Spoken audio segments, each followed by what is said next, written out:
Welcome to Building Your Leader Brand. Today on the show, Bob is speaking with Andy Storch. I think as the world becomes more automated and technology is doing more and more things, it's going to be those human-to-human connections that are going to become more and more valuable. And so I lean into my role as a connector for a lot of people. I like connecting people. I like connecting myself with new people. I found that really, really valuable. And that's something you can do even if it's not important for your business, just to say, I'm going to connect with 2 new people a week and just book, a 20-minute Zoom call or a coffee or whatever. Hi there, and welcome back to Building Your Leader Brand. My name is Bob Gentle, and every week I speak with incredible people who share their secrets to building, marketing, monetizing your expertise, and the mindset you need for your business to grow and thrive. If you're new to the show, then while you have whatever device that is in your hands, or on your lap, or in front of you, take a second to subscribe. That way you won't miss a single thing. And I'm also changing the way I do this, Andy, because I always invite people to download the Personal Brand Business Roadmap at the end. But I was kicking myself the other day after 5 years of this. I never thought to mention it at the beginning. Yeah. So if you enjoy what we're about to talk about, you will love the Personal Brand Business Roadmap. It's 50 pages of everything you need to start, scale, or fix your expert business. 100% free as a gift from me. Just visit amplifyme.agency/roadmap or click in the show notes. Click the link in the show notes. So this week, I am really excited to welcome Andy Storch to the show. Andy, welcome. Bob, thank you so much for having me on. I feel so lucky to be here because in your opening, you said every week you speak to incredible people. And I just thought, well, yeah, that's you. That's the insert self-deprecating joke. Like, well, how did I get in here? I couldn't find anybody better this week. No, I really appreciate you having on. You and I have been friends for more than 5 or 6 years now, and you are someone that I greatly admire. I learn from every time I talk to you or listen to your podcast, and I'm just honored that you invited me to come on your show as well. Cue slightly embarrassed gif. Yeah, we've been friends since 2018, and I was startled this morning when I was just checking to see what's going on. I haven't had you on since 2020. 20, you said, yeah. 4 years since you've been on the show. So I'm embarrassed by that. So as you said, we've been friends for a long time. I equally admire everything you're doing right back at you. But for the listener who's meeting the Andy Storch for the first time, can you maybe start just by telling us a little bit about who he is? Sure. Yeah. So as of today in 2025, I'm an author, a keynote speaker, a consultant, trainer, sometimes coach. I work primarily with large companies to teach and inspire their people to own their careers and prepare for the future, which will drive higher engagement, higher retention, higher career mobility in their companies. And as I mentioned, I do that through speaking. I have a book called Own Your Career, Own Your Life. And I am primarily focused on working in the B2B space, so larger companies. I also host 2 podcasts. The primary one is called the Talent Development Hot Seat, which is focused on helping people in the learning and development, talent development space. And I also run a conference and a membership community for people in that space as well, called the Talent Development Think Tank. And then finally, I would just say I do a lot of stuff on LinkedIn. I'm also a husband, a father of 2 kids, and an fairly avid cyclist. I like to go out on my bike a lot as well. So just a little bit about me. So for my clients, you're often one of the examples I show them. If you want to understand how to show up on LinkedIn authentically in a way that connects, but also sells, go follow Andy because he does it really, really well. So thank you. If you're listening, Andy Storch on LinkedIn is very easy to find and a really good role model for pretty much any consultant. So what I would like to maybe chart with you a little bit, because I think this is really good for listeners to understand. When we first met in 2018, your business was looking quite different. Mm-hmm. What has happened since 2018 through to now? What has that transition been like? And what's been your experience of that last 6-7 years? Yeah, you and I met in 2018 at a rather prominent personal brand conference in London. I was sort of in a transitional stage from having spent many years working for a global consulting firm where I really got into the training and development space. I was flying around the world, creating and running these custom business simulations, teaching people about leadership, strategy, and finance and how their business worked. It was a really, really cool job and opportunity, great culture, made a lot of friends. But starting back in like 2016, I got into personal development and started doing a lot of self-reflection and felt this strong pull towards entrepreneurship like many of us have had, and was trying to figure out, how do I do my own thing? And I got very lucky to get an opportunity to move into a kind of a sister company to the consulting firm I was with, which is called Advantage Performance Group, which was like, you sort of operate as an independent consultant within the structure of an organization. And I was really selling and running training programs, like leadership development programs created by other people.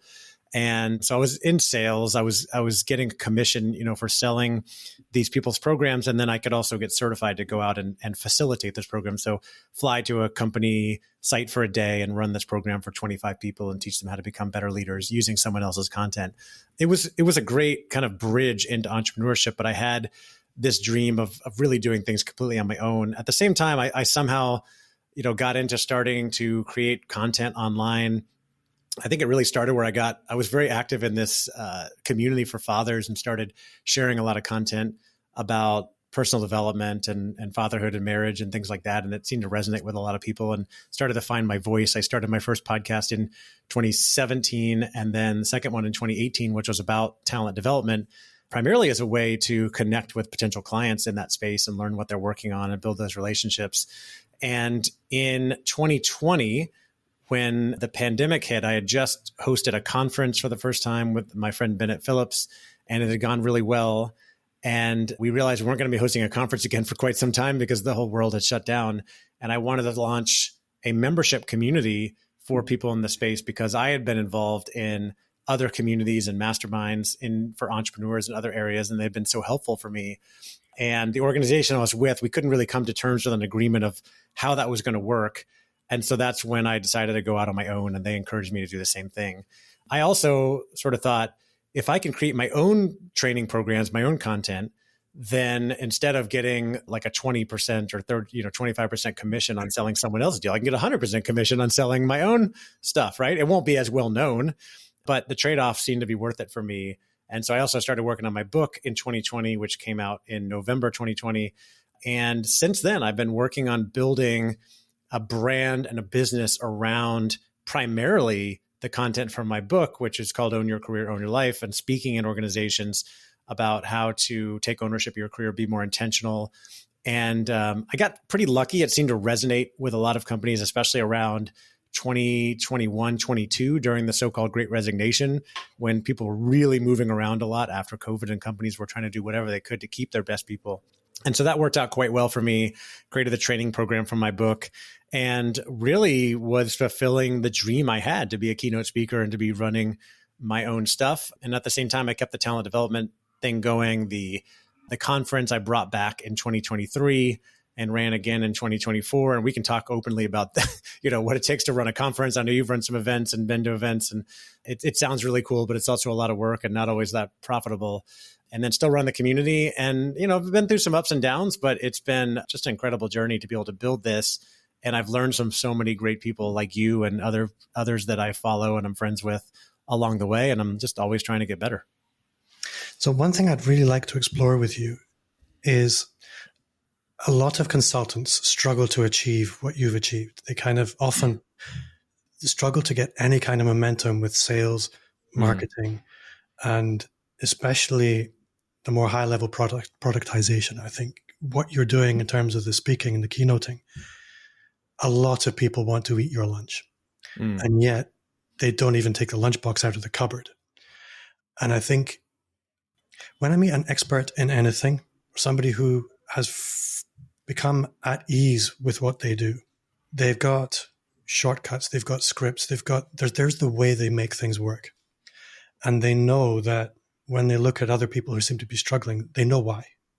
And yet you can tell people as many times as you like why that is. They don't hear it for some reason. So the short version of this question is, what do you think are the biggest mistakes you see consultants making when they're trying to move beyond the simple low-level consulting that is the meat and potatoes of the consulting business? Yeah. Well, I think first and foremost, one thing that's helped me become successful is that I've leaned heavily into my strengths. So doing a lot of reflection to figure out what am I good at and what am I not good at. And so I'm very good in front of an audience, speaking, facilitating. I really enjoy it.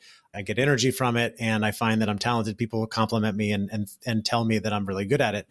I'm not good at project management, detail-oriented work, right? Data analysis, even though I like a good spreadsheet from time to time.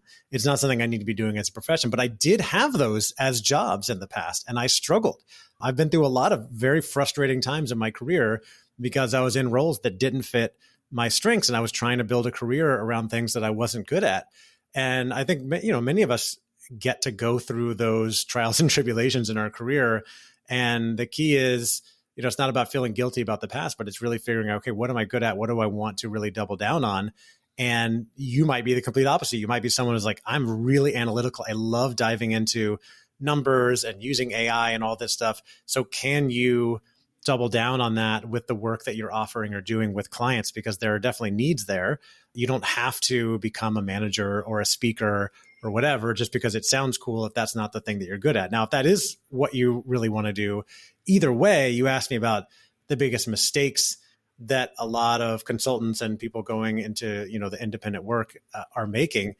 I think the biggest one is simply the myth or the thought that, well, I'm good at this thing. I like doing this thing, so I'll just do it on my own and clients will find me. You and I both know, Bob, that once you go out on your own, you are now also in sales, no matter what your other skill is.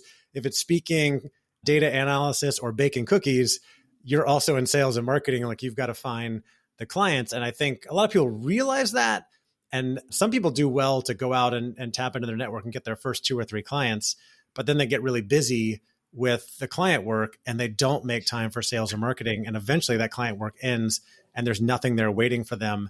And so I've never been perfect at this, but I try to stay in the cadence of always doing sales activities on a daily, weekly, monthly basis where I'm reaching out, connecting with people, having conversations, because especially in the corporate world, the sales cycle tends to be 3 to 6 months or longer sometimes.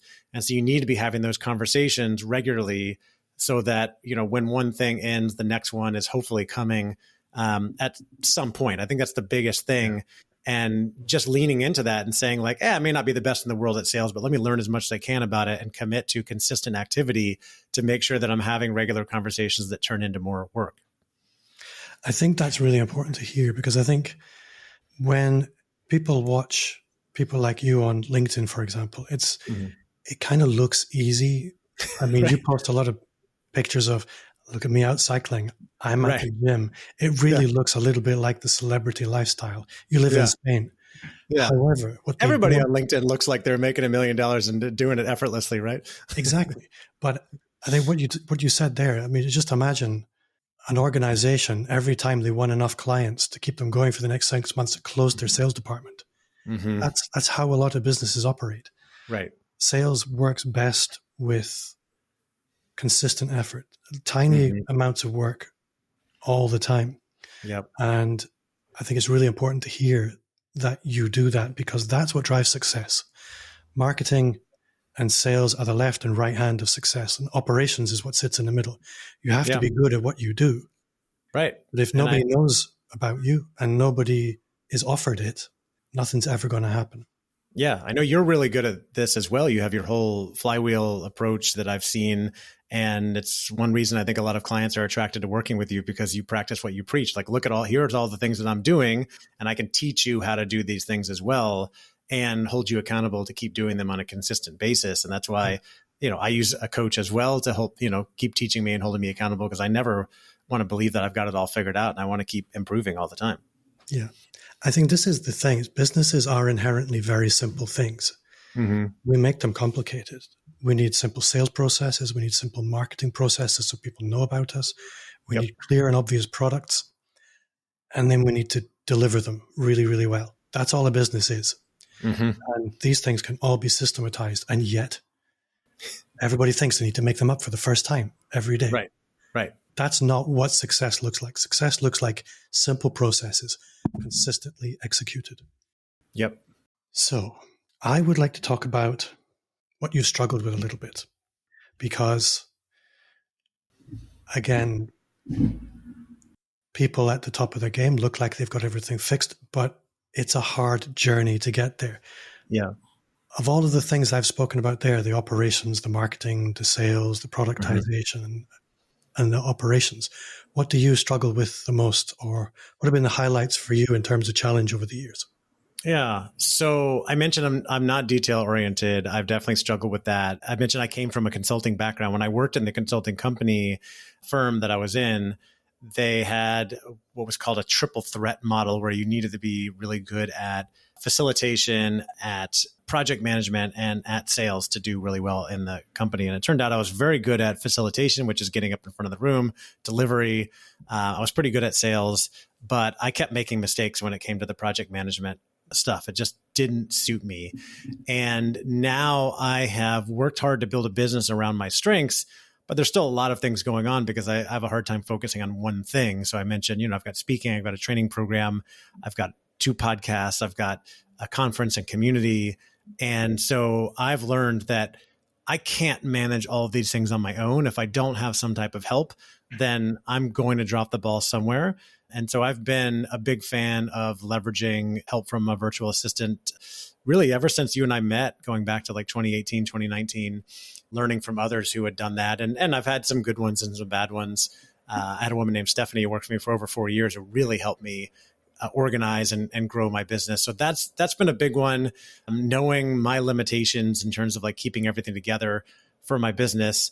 And then I've definitely struggled with sales at times. I've struggled with confidence. I've struggled with consistency. I did really well in 2022 and 2023. But then 2024 was a very frustrating, challenging year for me. As you and I have talked about this, but part of it was a change in the economy and budgets and sort of what companies were looking for. Part of it was also because I didn't mention this in the intro, but I moved in 2023, my family from the United States to Spain. We live in Barcelona now, just for the lifestyle and the culture and the experience. I kind of leaned into that, and I was doing a lot of fun things, and I really wasn't focused or spending as much time on the consistent sales activities, the things that I know I needed to do. And I might have even gotten a little overconfident from the success I had had in the past. And so I had a tough year where a lot of things didn't come through. I hosted a conference that went well on the surface, but was not profitable. And I think I also had a bit of a crisis of confidence as a result of that. And so I knew I needed to do something different coming into 2025, and vowed to really make some changes to commit to more consistency.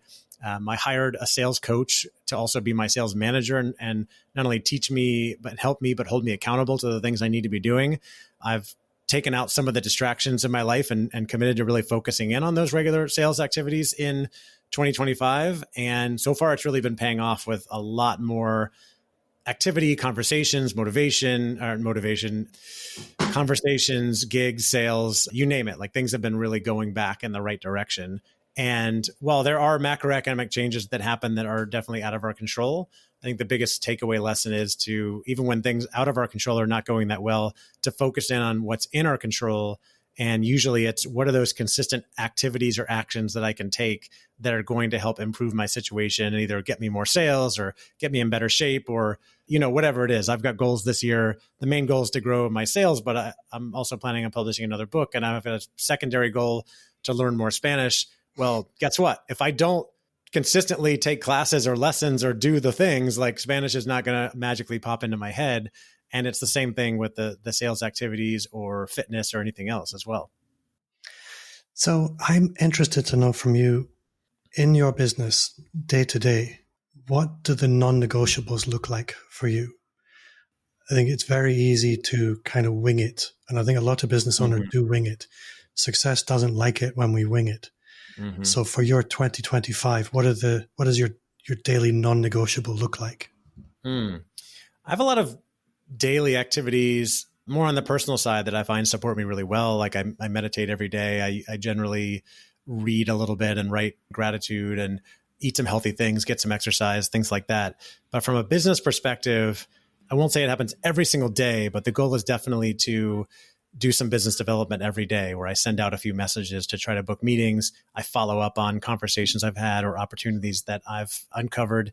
And that's led to me having a lot more conversations, which has created the new kind of non-negotiable or imperative I have, which is that every time I do have a conversation, I follow up fairly quickly within the next 48 hours with, some type of summary, a proposal if one's been requested, and figuring out, hey, what are those next steps that we need to take in our relationship and with this opportunity, and then just staying on top of all of the people that I'm talking with. And so I guess with that in mind, I don't know if this falls in the non-negotiable category, but I've also committed to getting a lot more organized this year with my connections, my contacts, my sales activity, my communication. And people do this all different ways. I've used different CRMs in the past, like HubSpot, but this year I've really doubled down on using Notion for just about everything. And it can be any platform, but I think one of the most important things that sometimes gets overlooked is just keeping everything really organized in one place that's easy to access and easy to use for you. Yeah, I absolutely agree. I think I always experiment with new things, but everything always seems to come back to Notion. Yeah. It's interesting, right? The first time I tried to use it, I was I didn't like it and I was resistant and I quit. I was keeping all my notes in like Google Docs, and I realized like, this is just not serving me very well. If I go back to search, it's so hard to find things. And then I said, okay, let me go back and try Notion again. And then I just really fell in love with it. This was probably 2 years ago. And I've slowly just put everything in there, and it's all just so searchable and easy. And once you have AI that, pay extra for the Notion AI, it can create things from the notes and stuff that you're doing. And I just find it's not perfect, but I do find it really, really helpful. So let's move to part 2. And this is really where I want to look at things people listening can just go and do. So the kind of things I'm looking for here are mental models that you find really helpful, or books that you think everyone should read, or tools. We mentioned Notion, that's gone now, that you love. Little hacks, anything, 3 things that people could just go and do and be a step forward in building, marketing, or monetizing their own personal brand. Yeah, I like it. I'm looking at my notes and I'm like, I already used 2 of the things that I was going to talk about. One is Notion. The other one is hiring a virtual assistant as soon as you can to offload some of those either lower value tasks or things that you don't like doing or not very good at, so that you can focus your time on the quote unquote higher value things that are better use of your time, like sales activities or delivery to clients. And so I'm always trying to get better at that, and listening and following other people to see what are they doing with virtual assistants, looking at different guides. I was just listening to a different podcast this week about it, and trying to improve that process so I can really get efficient, as well as talking to friends like you and other business owners to find out how are they organizing things, whether it be Notion or anything else. I've had a couple of good conversations like that recently. Just started using Fathom again because you recommended it to summarize conversations I'm having, and then I'm working on getting those into Notion. But I want to pull back and take a little bit more of a philosophical approach to this. In my book, I have a middle section that I also talk about in my keynotes, which are the 3 steps, 3 things you can always be doing to set yourself up for future success. And I think that these things are relevant to anybody, no matter what profession you're in, whether you're an entrepreneur or you are an employee, a corporate professional. But those 3 things are, number 1, investing in continuous learning, because I think we all know things are moving so fast these days. The old days of getting a college degree or a master's degree and just working in that field for 40 years, like that's over, right? We need to be learning all the time. And so I never want to feel like I've got it all figured out, or I'm some type of expert. I'm a big fan of like the beginner's mind. So even though like I've got my Notion pretty organized, I'm like, I bet that this could be done so much better. And I was actually thinking about hiring someone this week on like Upwork or Fiverr just to come in and like audit my Notion and, build something new. Right. Or I'm always asking you questions about what are you using in your tech stack? How are you doing certain things? I mentioned a sales coach I learn from on a regular basis when it comes to my sales process. I'm always trying to improve that. I'm always reading books, listening to podcasts, always trying to see what I can learn and how I can get better. The second thing you can always be doing is building your network. And I think, nothing's been more impactful for me, and probably for you as well, right? In building a career and building a business, is just building relationships with different types of people. And you may have a certain niche that you want to focus in on. Like for me, I've built a big network in the learning and development or talent development space. But I think it's good to be just building relationships with people in all kinds of different areas, because you never know where opportunities are going to come from, who can help you, who you can help. And I think as the world becomes more automated and technology is doing more and more things, it's going to be those human to human connections that are going to become more and more valuable. And so I lean into my role as a connector for a lot of people. I like connecting people. I like connecting myself with new people. I found that really, really valuable. And that's something you can do, even if it's not important for your business, just to say, I'm going to connect with 2 new people a week and just book, a 20-minute Zoom call or a coffee or whatever. And then the third thing you can always be doing to set yourself up for future success is building your personal brand, which is something I know you're big on, Bob, and most people know. It's essentially your reputation, what people think about you. And we all have a brand or a reputation, whether we like it or we're intentional about it or not. So I'm a big fan of being intentional with that. And I start by just asking myself the question, what is it that I want to be known for? And then asking on a regular basis, am I acting in alignment with that brand, that thing that I want to be known for? So for me, I want to be known as someone who's kind, generous, helpful, inspiring. Am I putting that out into the world? Am I helping other people? Am I inspiring other people? And I think that this is something that even corporate professionals especially can be leaning into to separate themselves in the future. And as you know, Bob, I'm working on a new book on that topic with a friend of mine, Mike Kim, all about building and owning your personal brand in the corporate space, because I think it's going to become more and more important. And if you're an entrepreneur, following someone like Bob and learning from him and others about how to build a personal brand can really help separate you from others in, growing your business and your thought leadership and that sort of thing. You know what I love about all 3 of those things is the more and more accessible, really good AI tools become, the easier it is to not do all of those 3 things. And yet, each of those 3 things becomes even more profoundly important as currency. So I think a lot of people listening will think sort of the learning, I can ask AI almost anything these days, but that's not supporting your creativity, which is not supporting your ingenuity or your ability to dynamically operate in the world. That's what learning actually facilitates, is your ability to be inherently and instinctively creative in the moment. The more you lean on AI for that, the more you stifle that. And that holds you back in so many ways. With the network side of things, the connections between people are everything. A question I ask all the time is, opportunity comes through one of 4 doors. It can come through outbound sales, it can come through ads, it can come through content and content marketing, or it can come through relationships. And in every case, the most successful people I speak to, they'll have all 4 doors covered. But the opportunities that move the needle, that really change the game for you, have a seismic shift, it always comes through relationships. And your personal brand. Again, with AI, I see a lot of people looking, well, I could make faceless content. I can generate text content. I can create images. But do people know who you are? Do they feel like they're connected to you? If they don't, then you're wasting a huge opportunity.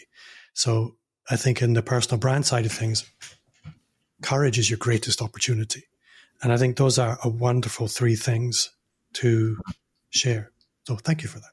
Yeah, thank you. And the last one, what do I want to be known for? And then am I acting in alignment with that? Everybody write that down, because it just suddenly makes personal branding so simple. That's it. That's really all it is.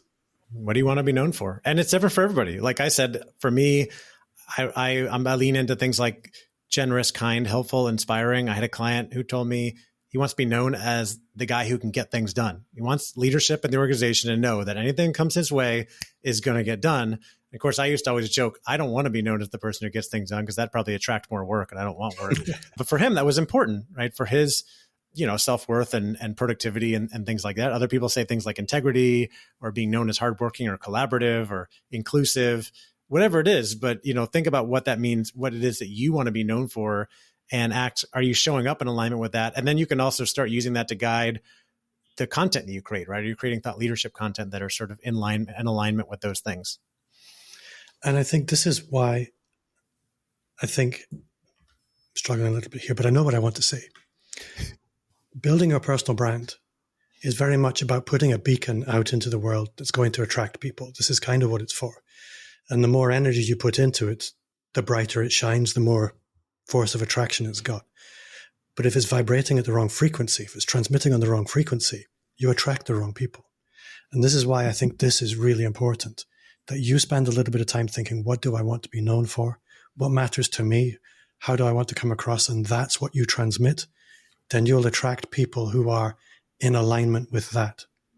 So partly your actions and what you get are directly related. It's the basic physics of, for every action, there's an equal and opposite reaction. It's maybe not the right analogy, but I think it gets the point.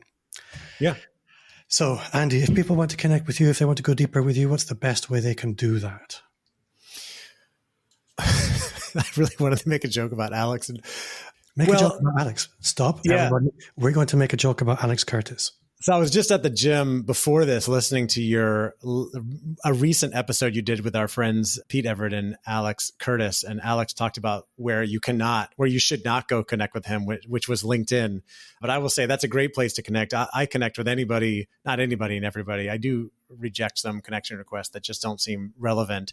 But LinkedIn is where I'm most active on social media. I mess around a little bit on Instagram as well, but LinkedIn is where I'm spending the most time. It's a great place to connect. Let me know that you heard me on Bob's podcast. And then information about me and my book and all the work that I do, you can find on my website, andystorch.com. There's also some bonus resources there. You can get the 5 steps to owning your career, as well as my morning routine and the 5 questions to ask anytime you face a big challenge. Those are all on my website at andystorch.com/bonus. Andy, you have been awesome. I've really enjoyed this. I am going to have to go back and make some notes and make some changes. For you at home, that does bring us to the end of another episode. Andy and I are probably going to chat for a while, but you don't get to join. If you did enjoy this show, you will love the Personal Brand Business Roadmap. It's 50 pages of everything you need to start, scale, or fix your expert business.